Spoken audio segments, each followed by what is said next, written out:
કરાઈ રહી છે।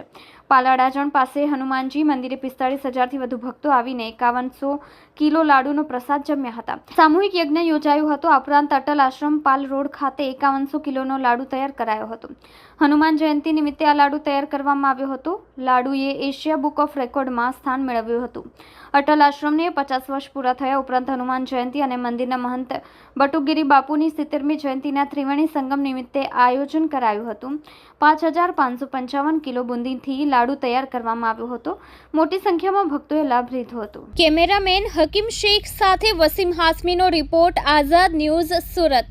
અટલ આશ્રમ પારદેશ્વર મહાદેવ મંદિર સુરત 1980 ની અંદર હનુમાનજીની પ્રાણ પ્રતિષ્ઠા થઈ ત્યારે 11 માણસો અમે લોકો હતા અને આજે વિશ્વ સત્તર પર 2004થી શરૂઆત કરી અને 2024ની અંદર આજે 5555 kgનું વેટનો આ લાડુ હનુમાનજી મહારાજને ધરવામાં આવ્યો છે।